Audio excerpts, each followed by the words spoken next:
Hi, I'm author T. Damon, and I'm actually going to do something kind of cool for the next couple days.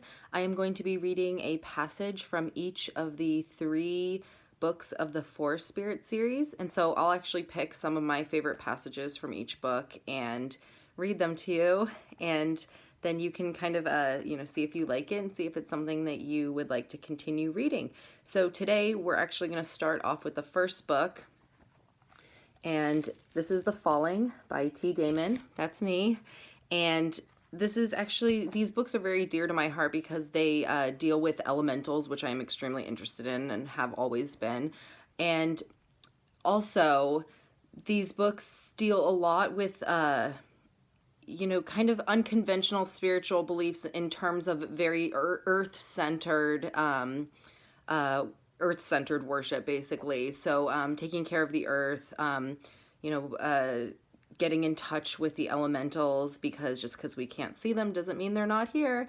And they do play an integral role in my daily life. And so that's kind of the background for why I write these books. But they're also really fun and cute and mischievous and tricksters. And so I don't know, I love them, so I thought that other people might love them too. So why don't we get right into our reading? This is a passage from The Falling to kind of set the mood. We're not too far into the book. It is still kind of the beginning. We're kind of exploring Narena, who's the main character, and Kellen, who is a warrior nymph. They've known each other their whole lives, but they've always kind of had feelings for each other, and so these feelings are starting to come out now that they're getting older, into their kind of older adolescent period. And so right now they're actually at the witch's house, the group of witches called the Elder Triage, and so they are there with them. Some kind of things are starting to happen in the forest that are not really too favorable, and they are actually kind of on a mission to see what's going on and try to fix it. So let's start reading. It's actually the middle of the night. There's a storm. They're trying to sleep in this room in the witch's house, but as we can find, there's not much sleeping's going on. So here we go. Narena looked into Kellen's eyes, and both allowed smiles to overtake their faces. Then they both quickly averted their eyes downwards, caught themselves, and laughed. She crawled closer to him and soon found herself engulfed in his never-ending arms.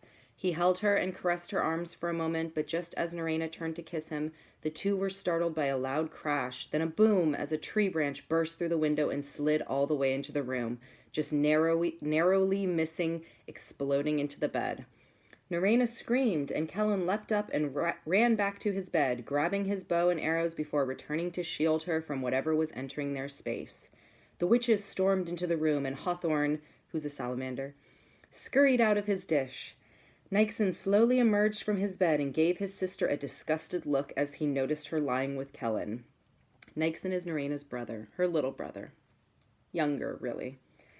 The witches rushed into the room and dashed to the bed to see if everyone was all right. Kellen bumbled through an explanation as to why he and Narena were still awake, but Narena's eyes were fixated on a small, nymph-sized figure standing in the very corner of the room, somewhat sheathed by the fallen tree. She then found that once again she could not move, scream, and could just barely breathe. Narena, my dear, what is it?" Rosalina, who's one of the witches, gently shook the female nymph by the shoulders upon noticing her stare. Narena was able to gulp, but kept her eyes upon the figure. Rosalina's eyes followed Narena's, and her soft, caring demeanor instantly changed to one of defensive panic. "Tell us what you want, spirit," the witch demanded, "or begone your wretched existence from my sight." The shadow began to manifest itself more articulately, and as it came into view, started to show the likeness of a handsome nymph warrior with shimmering golden blonde hair and sharp blue eyes that stared directly into Kellen's. "Rowan," Kellen whispered. Rowan nodded slightly to his former comrade, but his face suddenly twisted in horror as a swirling began at his feet, traveling up his spirit body, transforming him from his nymph-likeness to that of a twisted creature. His teeth enlarged into fangs hanging like icicles from his black foaming lips, and his back hunched, angling over his now oversized curling feet. Coarse hair of pure darkness spiked out of every inch of his being, and he heaved in a way that no spirit should. Kellen began to approach the creature, slowly taking silent steps across the room and climbing upon a fallen branch. Rowan, Kellen said, what has happened to you, my friend? I am now what I was destined to become. Rowan's voice was deep and growling. I became what he wanted me to be. I have reached what the forest needs me to be. A monstrous beast? Rowan, you are a nymph, a warrior nymph, and the only son of the king. I am no longer one of you. I embraced the dark entities on that fateful day. You escaped with your life. I am enslaved to mine for all of eternity. But you must allow us to release your spirit. You are no longer living, Rosalina cried out. I was not living before. Now I shall live forever. Rowan burst through the tree, slamming through Kellen's body and knocking him to the ground before fleeing out the window. Narena ran to Kellen. He was all right, though looked as though the wind had been knocked out of him. She helped him up, and the two stood, staring out the window, still clutching tightly to one another. He knows your intentions now, Lorella, another witch, said. He took a little bit of Kellen's energy when he passed through him. Indeed, Rosalina chimed in, your quest now consists of much more dire circumstances. I'm afraid that now you carry targets on your backs. I think it's best you all begin to prepare to leave. It's time for you to be on your way.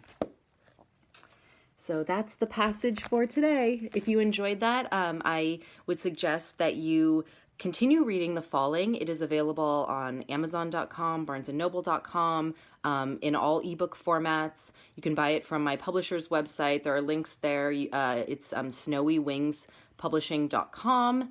And I really hope you like it. I will be back soon to do a little bit of reading from the second book, which is actually my personal favorite. It's called The Haunting. So I'll see you next time, and take care. Have a great day.